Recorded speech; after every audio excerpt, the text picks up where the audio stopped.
सुभान अल्लाह सुभान अल्लाह। जब जिक्र इलाही से महफिल का आगाज हो तब हर महफिल में अब अदब और दिल में एहसास हो। कुरान ની તિલાવત બાદ હવે રબની હમદો સના તે મહેફિલને વધુ રૂહાની બનાવવાનો અવસર છે. હમદ રજૂ કરવા માટે હું ઇકરા ગર્લ્સ હોસ્ટેલની કોરાલ શિફાને મંચ પર પધારવા આમંત્રણ આપું.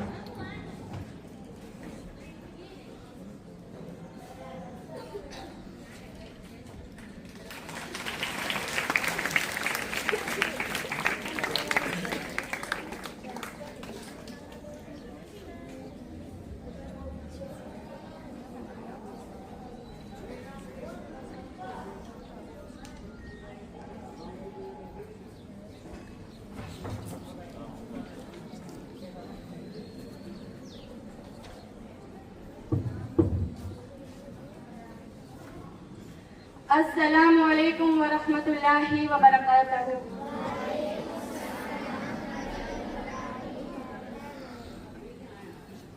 मौला मेरे मौला तौबा कबूल कर ले, तौबा कबूल कर ले, तौबा कबूल कर ले, तौबा कबूल कर ले।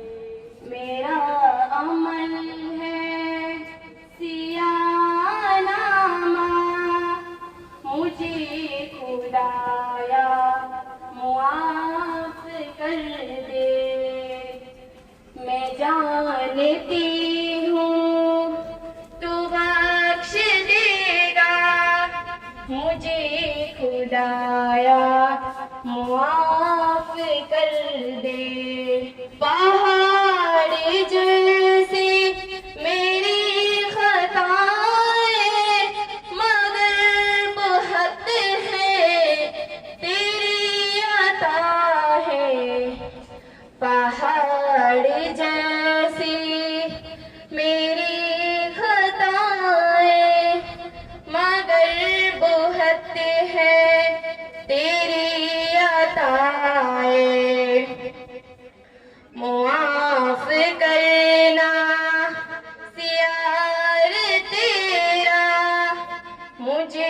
खुदाया मुआफ कर दे। मेरा अमल है सियानामा, मुझे खुदाया मुआफ कर दे। मौला तेरे करम तेरी नेमत का वास्ता, मौला तेरी अता तेरी रहमत का वास्ता, मौला तेरे जल्लो जलालत का वास्ता, मौला तेरे रसूले हक की रिसालत का वास्ता। अज़ाब देकर तू क्या करेगा, करीम है तू करम ही फरमा।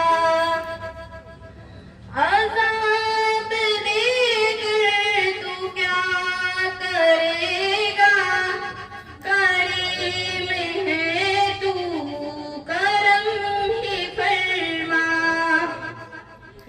सवाल कैसा जवाब कैसा, सवाल कैसा जवाब कैसा, मुझे खुदाया मुआफ कर दे।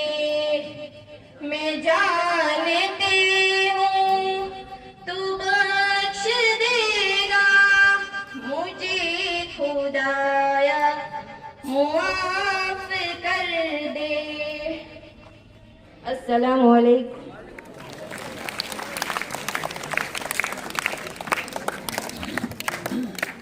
સુભાન અલ્લાહ સુભાન આ કાર્યક્રમના મહેમાન પદને શોભાવનારા એવા મોહમ્મદ હુસેનભાઈ ખત્રીનું સ્વાગત કરવા માટે સાલ દ્વારા સ્વાગત કરવા માટે હું વિનંતી કરીશ સંસ્થાના ચેરમેન મોઈન બાવા સાહેબને કે તેઓ અહીં ઉપસ્થિત હું વિનંતી કરીશ સંસ્થાના ટ્રસ્ટી જલાલશા બાવા સાહેબને કે તેઓ અહીં ઉપસ્થિત થઈ અને પધારેલ મહેમાનોનું સાલ દ્વારા સ્વાગત કરે.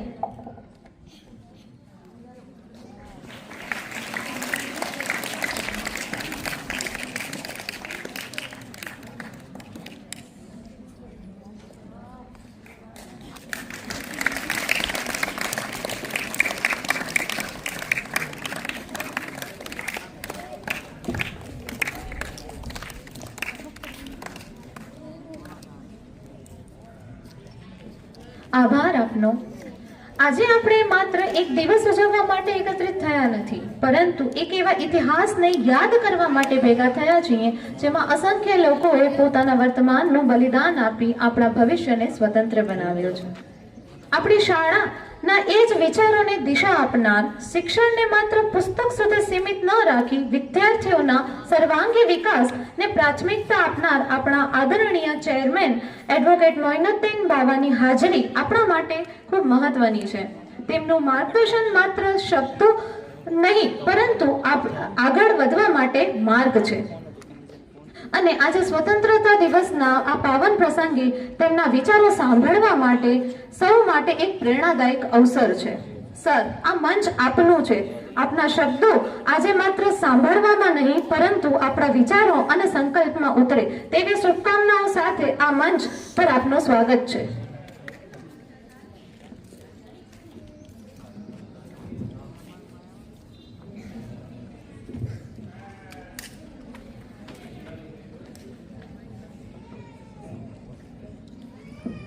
बिस्मिल्लाहिर्रहमानिर्रहीम। इय्याका नअबुदु व इय्याका नस्तईन। तो Muslim Medical and Education Relief Trust है, वो बहुत ही पुराना इदारा है और अल्हम्दुलिल्लाह ये इदारे ने दिन दुगनी और रात चौगनी तरक्की की है। 86 में ये इदारे की स्थापना की गई और उस दिन से ये इदारा काम कर रहा है। इसका काम मेडिकल एजुकेशन इसका मेन काम है और इस 2 साल से हम इकरा गर्ल्स हॉस्टल चला रहे हैं। तो Muslim Medical and Educational Relief Trust में अब्दुल कादिर साहब मुंशी, अहमद हुसैन खत्री, सैयद अमीर मियाँ बाबा, और जो अभी हमारे यहाँ पे हाजिर हैं फाउंडर जलाल साहब बाबा, मोहम्मद हुसैन भाई, उन सब का 7 स्टार ने ये ट्रस्ट की स्थापना की और अल्हम्दुलिल्लाह ये बहुत अच्छी तरह चल रहा है। आज हमारे इदारे में वायदना स्कूल में और हाई स्कूल में और इंग्लिश मीडियम में तकरीबन 1000 के करीब बच्चे हैं और अल्लाह ने चाहा तो और भी बच्चे बढ़ेंगे। तो Muslim Medical and Educational Relief Trust की जो लैंड है, जो एक मोतीवाला साहब ने हमको ले दी सैनिटोरियम के लिए, और ये जो वायदना स्कूल है उसकी लैंड हमको वायदना फैमिली ने ले दी। और ख़ास करके हम जमीयत का शुक्रगुजार हैं कि जमीयत की ओर से हमको ये हॉस्टल और बिल्डिंग दी गई। इसकी वजह से हम ज़्यादा बच्चों के लिए काम कर सके और ख़ास करके बच्चियों के लिए हम इकरा गर्ल्स हॉस्टल बना सके। अल्हम्दुलिल्लाह हमारे इकरा गर्ल्स हॉस्टल में पढ़ने वाले और मोतीवाला डॉक्टर हॉस्टल में पढ़ने वाले बच्चों की वजह से हम लोगों को बहुत अच्छा सुकून मिलता है। और हमारी जो 2 फैमिली हैं, मोतीवाला फैमिली और वायदना फैमिली, उससे हमारी एक ये गुजारिश है कि जिस तरह आपने हमको वायदना स्कूल के लिए और ये एक मोतीवाला सैनिटोरियम के जिस लिए आपने लैंड परचेज कर ली, तो हमारा आगे का प्रोग्राम इंग्लिश मीडियम स्कूल बनाने का है। तो उन फैमिली से हमारी ये गुजारिश है कि आप हमको जिस तरह वायदना फैमिली ने लैंड ले दी है और मोतीवाला फैमिली ने लैंड ले दी है, उस तरह आप हमको इंग्लिश मीडियम के जमीन ले दोगे तो हम वहाँ पे इदारा बनाएंगे, तो उसमें आपकी फैमिली का इनाम रखेंगे। तो हम सोच रहे हैं कि अगली दफा हमारा जब उनसे मिलने का हो तो हम उनको ये गुजारिश करें कि आप हमको अंग्रेजी मीडियम के लिए हमें जमीन की जरूरत है, आप ले दो। दूसरा तो बहुत कुछ कहने का है, लेकिन खास करके मदनी साहब का और हकीमुद्दीन साहब का हम बहुत तहे दिल से ये ट्रस्ट उनका शुक्रिया अदा करता है कि उन लोगों ने हमको इकरा गर्ल्स हॉस्टल के लिए बिल्डिंग दी और हाई स्कूल के लिए भी बिल्डिंग दी। हमारा इदारा 2 साल से कच्छ में पहली गर्ल्स हॉस्टल, कौम की पहली गर्ल्स हॉस्टल बनाने में हमको कामयाबी मिली। इसमें हमें बहुत खुशी हुई और अल्लाह हमारे ये अमल को और ये जमीयत ने हमको ये बिल्डिंग दी है, उनके ये अमल को जज़ाए खैर अता फरमाए और हमको दिन दुगनी और चौगनी तरक्की अता फरमाए, ऐसी हमारी सबकी दुआ है। मदनी साहब ने की बात इसलिए करता हूँ कि मदनी साहब की अभी मैंने स्पीच सुनी। मदनी साहब ने अपनी खुद की स्पीच में कहा कि हम इदारा है, कोई भी जगह है उसका हम किराया ले और उस किराए में से हम और लोगों की मदद करें और वो लोग आगे बढ़े, ये अच्छी बात है। लेकिन इदारे का इस्तेमाल हम तालीम के लिए करें तो ये बहुत अच्छी बात है।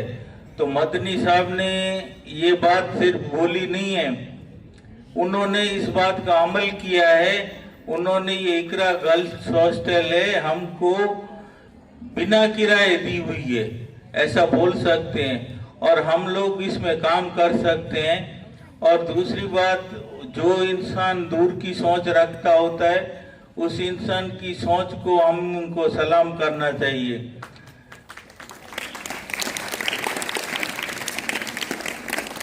तो मदनी साहब ने और एक दफा एक यहाँ पे मुशर्रफ आया हुआ था, तो उन्होंने मुशर्रफ से ये कहा था कि तुम हमारे हिंदुस्तान के मुसलमानों की फिक्र मत करो, तुम तुम्हारे मुल्क की फिक्र करो। तो उनकी बात आज हम देख सकते हैं कि हमारा पड़ोसी मुल्क है, उसकी हालत क्या है। अल्हम्दुलिल्लाह हमारे हिंदुस्तान में तो बहुत सुकून है, शांति है, पढ़ लिख सकते हैं, आना जाना। लेकिन उस मुल्क की तो जो हालत है, वो मदनी साहब की सोच को सलाम है कि उस वक्त उन्होंने मुशर्रफ के मुंह पे बोला था कि तुम हमारी फिक्र मत कर, हम हिंदुस्तान के लोग हमारी फिक्र कर सकते हैं। तो ऐसी बुलंद सोच रखने वाले इंसान को भी सलाम। और मेरा तो उनको कभी मिलना हुआ नहीं है, और मिलना हुआ तो इंशाल्लाह और भी बातें करेंगे। और हकीमुद्दीन साहब ने ये जो हमको इदारा मिला इकरा गर्ल्स हॉस्टल और ये हाई स्कूल के लिए बिल्डिंग, उसमें भी हमको इन लोगों ने बहुत मदद की और कौम की तरह काम करने के लिए ये ट्रस्ट को नई ताकत अता फरमाई। उसके लिए ट्रस्ट हमारा इन जमीयत का शुक्रिया अता करता है और अल्लाह उनको जज़ाए खैर अता फरमाए, ऐसी दुआ। बाकी तो कोई भी काम आप करो तो उसमें आपको रिजल्ट देना पड़ता है। The Muslim Medical and Educational Relief trust ने ये इदारा बनाया इकरा गर्ल्स हॉस्टल। तो हमारे साथ स्टेज पे बैठी हुई अक्सा, वो अभी उसका 3रा साल MBBS का चालू होने वाला है, वो भी 1 साल हमारी इकरा गर्ल्स हॉस्टल में रही। और उनका भाई है अमन, वो भी MBBS में है, वो भी 1 साल के करीब का वो मोतीवाला डॉक्टर हॉस्टल में रहा। तो जो इंसान तालीम पे रिजल्ट देता है, तो हमारा ट्रस्ट अल्हम्दुलिल्लाह अभी हमारा स्कूल का भी रिजल्ट 10th का 100% रहा और 12th का भी हमारा रिजल्ट 100% रहा। तो ये सब हम कौम के लिए काम कर रहे हैं और साथ में दीनी तालीम की भी पूरी ध्यान रखा जा रहा है। तो आप सबसे कौम से गुजारिश है कि इतना हिंदुस्तान का खूबसूरत माहौल है, इस खूबसूरत माहौल में इतनी अच्छी स्कूल है, तो अपने बच्चों को पढ़ाने के लिए भेजो। और हिंदुस्तान की आज़ादी का, हिंदुस्तान की खूबसूरती का एजुकेशन के बिना लुत्फ लेना मुमकिन नहीं है। अल्लाह हाफिज।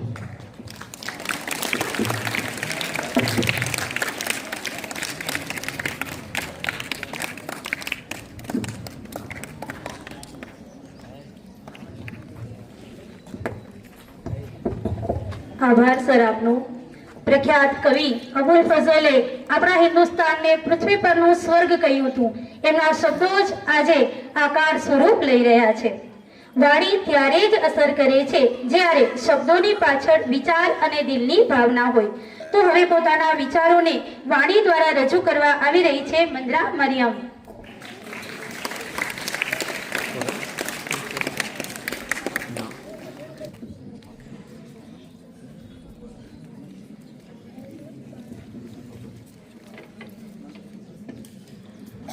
अस्सलामु अलैकुम वरहमतुल्लाहि वबरकातहू।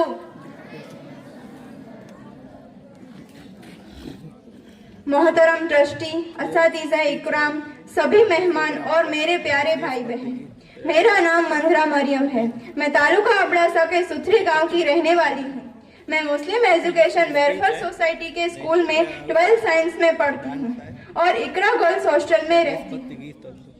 आज मैं अपनी जिंदगी के एक बेहद खूबसूरत और यादगार हिस्से के बारे में बताना चाहती हूँ।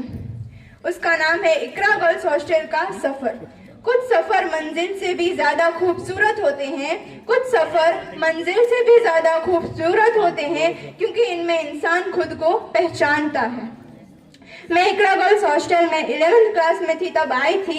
यहाँ रहकर मैंने 11th साइंस अच्छे से पूरा किया और अब मैं 12th साइंस में पढ़ती हूँ। जब मैं पहली बार इकरा गर्ल्स हॉस्टल में आई थी तो दिल में कई जज्बात थे। घर और अपने अजीजों से दूर होने का थोड़ा डर सा था, लेकिन साथ ही एक नई शुरुआत और अपने ख्वाबों को पूरा करने का जज्बा भी था। उस वक्त मुझे मालूम नहीं था कि यह जगह आगे चलकर मेरे लिए सिर्फ एक हॉस्टल नहीं, मेरी जिंदगी का दूसरा घर बन जाएगी। हमारे दीन इस्लाम में इल्म की बहुत बड़ी अहमियत है। इल्म इंसान को अंधेरे से रोशनी की तरफ ले जाता है। कलम की ताकत से तकदीर बदल जाती है, कलम की ताकत से तकदीर बदल जाती है, इल्म की रोशनी से जिंदगी संवर जाती है। खास तौर पर पर बेटियों की तालीम पूरे परिवार समाज के लिए एक बड़ी नेमत है। एक पढ़ी लिखी बेटी सिर्फ अपना मुस्तकबिल नहीं बनाती बल्कि आने वाली नस्लों की तरबियत में भी अहम किरदार अदा करती है। और जब बात मेडिकल की हो तो जिम्मेदारी और भी बढ़ जाती है। एक मेडिकल स्टूडेंट का सफर आसान नहीं होता। लगातार पढ़ाई, इम्तिहान, मेहनत और अपने मुस्तकबिल के ख्वाब, इन सब के बीच एक अच्छे और पुरसुकून माहौल की जरूरत होती है। इकरा गर्ल्स हॉस्टल हमें ऐसा माहौल देने की कोशिश करता है जहां हम अपनी तालीम पर पूरी तवज्जो दे सके। यहाँ रहने का इंतजाम, खाना, सफाई, सुरक्षा, अनुशासन और पढ़ाई के लिए मुनासिब माहौल जैसी सुविधाएं हमारे लिए बहुत मददगार हैं। यह हॉस्टल की एक और खास बात यह है कि यहाँ हमें दुनियावी तालीम के साथ दीन, नमाज, दुआ, कुरान की तिलावत और अच्छे अखलाक की अहमियत भी समझने का मौका मिला है। यहाँ हमें यह सीख मिलती है कि कामयाबी सिर्फ अच्छे नंबर हासिल करने का नाम नहीं है। असली कामयाबी यह है कि हमारे पास इल्म भी हो, किरदार भी हो, दिल में अल्लाह का खौफ हो और भरोसा भी हो। इल्म भी हो, अमल भी हो, दिल में हो ईमान। इल्म भी हो, अमल भी हो, दिल में हो ईमान।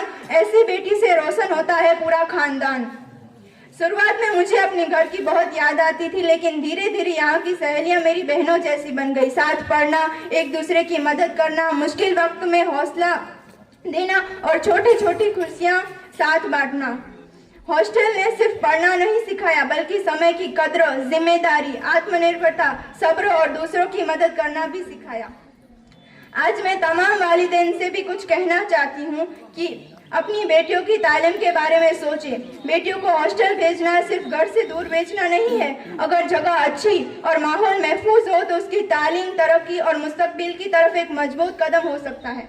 अगर आपकी बेटी कुछ बनने के ख्वाब देखती है, अगर वह अपने पैरों पर बड़ी होना चाहती है, खड़ी होना चाहती है, अगर वह इल्म हासिल करके समाज की खिदमत करना चाहती है, तो उसे एक ऐसा माहौल दीजिए जहां वह पढ़ाई के साथ अपनी दीन और अखलाक को भी मजबूत कर सके।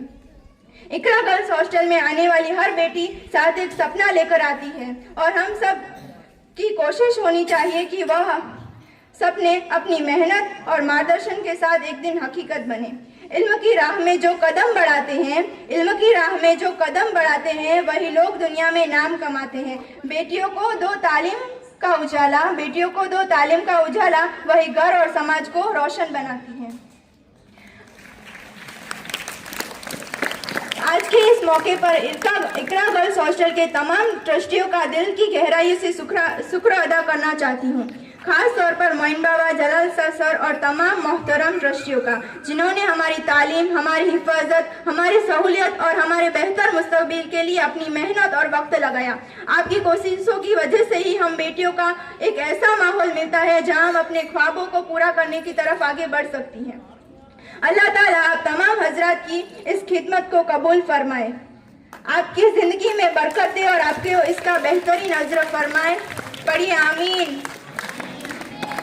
नबी करीम सल्लल्लाहु अलैहि वसल्लम ने फरमाया, जो शख्स हुसूल इल्म के रास्ते पर चलेगा, अल्लाह ताला उसके लिए जन्नत का रास्ता आसान कर देगा। मैं हर बेटी से कहना चाहती हूँ, रास्ते मुश्किल हो तो हिम्मत नहीं हारेंगे। दुआ होगी साथ और मेहनत कीजिए, अपने दीन से जुड़े रहिए और वालिदैन को नाम रोशन कीजिए। और वालिदैन से भी कहना चाहूंगी कि अपनी बेटियों के ख्वाबों पर भरोसा कीजिए, उन्हें तालीम का मौका दीजिए और एक ऐसा माहौल दीजिए जहां वो महफूज रहकर अपने मुस्तकबिल को बेहतर बना सकें। मैं दुआ करती हूँ कि अल्लाह ताला हम सभी को इल्म में बरकत दे, हमारे वालिदैन और उस्तादों की उम्मीदों पर पूरा उतरने की तौफीक दे और हमें अपने इल्म के जरिए इंसानियत की खिदमत करने वाला बनाए। आमीन।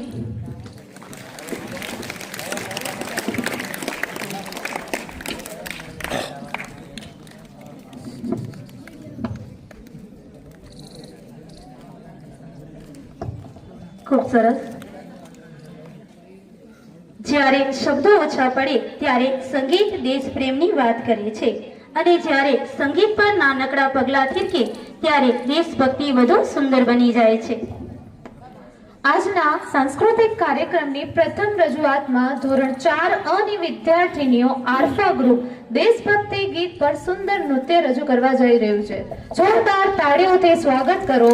તો આવો તિરંગાના રંગોમાં રંગાઈ અને આ નાનકડા કલાકારોની રજૂઆતને માણીએ.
खूब सरस रजूआत.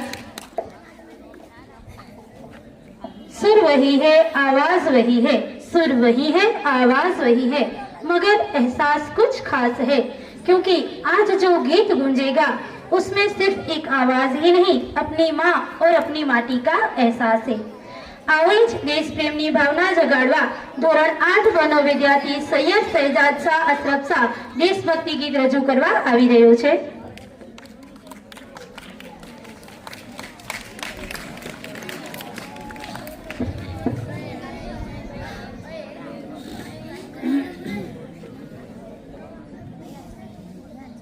अस्सलामु अलैकुम वरहमतुल्लाहि वबरकातुह. तेरा हिमालय आकाश छूले, बहती रहे तेरी गंगा, ऊंचा हो इतना इतना बुलंद हो, तारों को छूले तिरंगा. माँ से है माटी, माँ से है माथा, माथे पर माटी सजा के चले, माँ चलती रहे देखो फुलवारी, लहरा के झूमे तिरंगा, आजाद रहे आबाद रहे तू, तारों को झूमे तिरंगा. माई तेरे लिए मर मिटेंगे, तेरे बेटे न पीछे हटेंगे, चाहे तुझ पे आ जाए तो हमें तू पुकार लेना, बलिदान का बहाना हमें बार बार देना. ये जो ज़ालिम है तेरे सामने क्या है, कोई शूरवीर ही प्राण दान देता है. माँ से है माटी, माँ से है माथा, माथे पे माटी सजा के माए चले माए चलती रहे बेखौफ हवाएं, लहरा के झूमे तिरंगा आजाद रहे आबाद रहे तू, तारों को झूमे तिरंगा। अस्सलाम वालेकुम।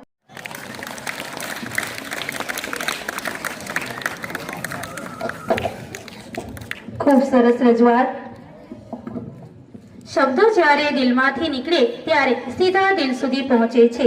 હવે પોતાના સુંદર વિચારોને વાણી દ્વારા રજૂ કરવા આવી રહી છે કાતિયાર શહીદા.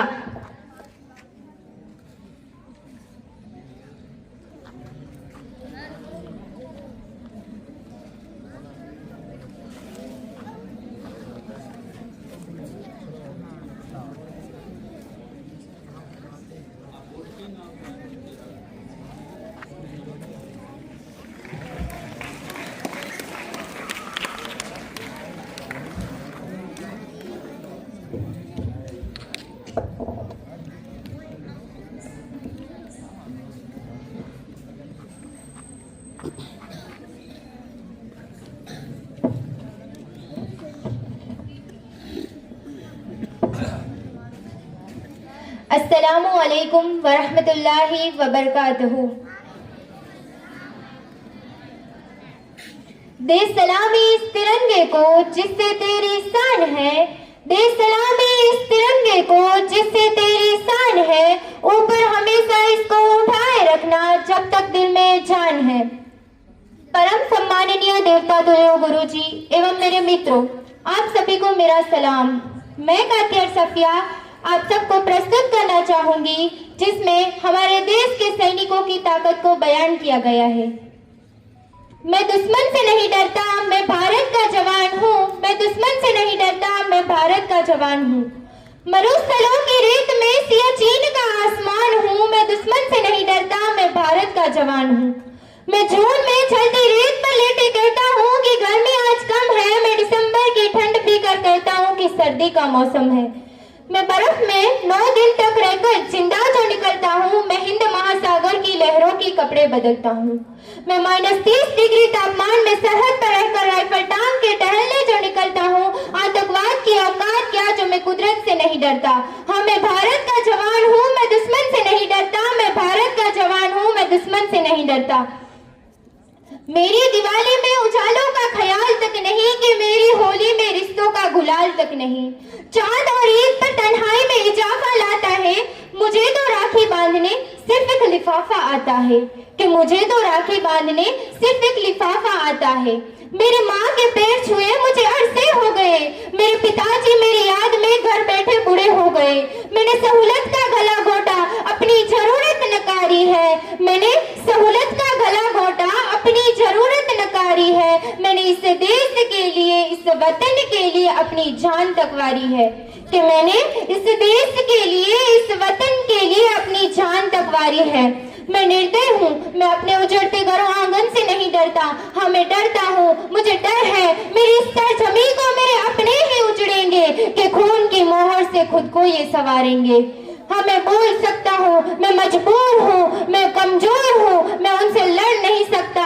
अपनों की तरफ बंदूक उठाकर मैं बढ़ नहीं सकता। हाँ, मैं बोल सकता हूँ उन बहरों की तरह कानों भरे हाथ, मगर फिर भी मैं बोलूंगा कि इस हजारों साल की सभ्यता को जरा गौर से देखो, कि इस हजार सुनो आवाज, मन की जरा सोच कर देखो। क्या तुम्हें सच में लगता है कि कोई अपना पराया है? क्या तुम्हें सच में लगता है कि कोई अपना पराया है? हुआ पैदा जो इस देश में, क्या वो बाहर से आया है? लगे कुर्बानियां सबकी, लेकिन शामिल है खून सबका। हमने हड्डियों को छोड़कर ये हिंदुस्तान बनाया है। तुम्हें अगर इश्क है तो इसे अपना लो। पूछे अगर कोई मजहब तो हिंदुस्तान बतलाओ, तो न पाएगी सियासत की कोई वांधी। जुड़ो जुड़ो ऐसे जुड़ो कि जिंदगी की जान कहलाओ।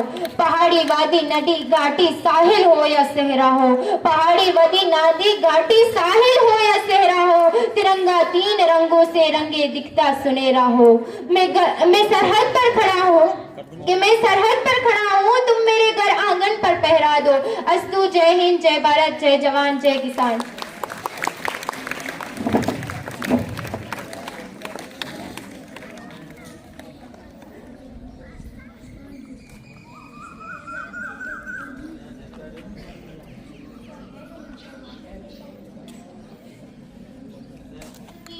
लाखों स्वतंत्रता सेनानियों के बलिदान, शौर्य और सपनों का प्रतीक है, जिन्होंने हमें यह आजाद सुबह दी। लेकिन दोस्तों, आज मैं आपसे एक सवाल पूछना चाहती हूँ, क्या हम वाकई में आजाद हैं?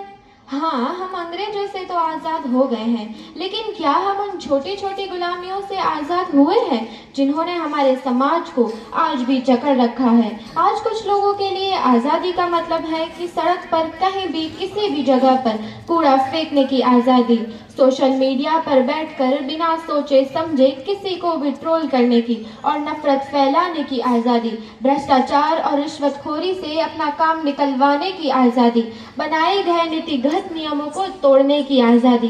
क्या भगत सिंह, सुखदेव और राजगुरु ने इसी आजादी के लिए हंसते हंसते फांसी का फंदा चूमा था? क्या रानी लक्ष्मीबाई और महात्मा गांधी ने एक ऐसे भारत का सपना देखा था? नहीं, बिल्कुल भी नहीं। उन्होंने एक ऐसे भारत का सपना देखा था जहां प्रत्येक नागरिक जिम्मेदार हो, जहां समाज एकजुट हो और देश का विकास प्रत्येक नागरिक का लक्ष्य हो।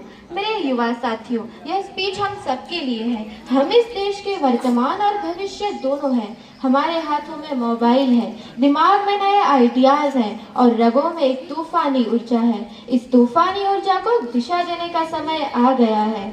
हमारी असली आज़ादी तब होगी जब हम अज्ञानता से आज़ाद होंगे और शिक्षा को अपना सबसे बड़ा हथियार बनाएंगे, जातिवाद और धर्म के भेदभाव से आज़ाद होंगे और सिर्फ भारतीय बनकर सोचेंगे, गरीबी और बेरोजगारी से आज़ाद होंगे और स्किल इंडिया, स्टार्टअप इंडिया जैसे अभियानों को सफल बनाएंगे, नकारात्मकता और आलस से आज़ाद होंगे और इस देश के लिए कुछ कर गुजरने का जज्बा पैदा करेंगे कि देश को आगे बढ़ाने की बातें सिर्फ मंच से नहीं की जाती, कि देश को आगे बढ़ाने की बातें सिर्फ मंच से नहीं की जाती, बल्कि उन्हें अपने रोजमर्रा के कामों से साबित की जाती है। अगर आप एक छात्र हैं तो ईमानदारी से पढ़ाई कीजिए, यही आपकी देशभक्ति है। अगर आप एक शिक्षक हैं, डॉक्टर हैं या इंजीनियर हैं तो अपने कार्यों को पूरी निष्ठा से कीजिए, यही आपकी देशभक्ति है। अगर आप एक सफाई कर्मचारी हैं तो अपने शहर को साफ रखिए, यही आपकी देशभक्ति है।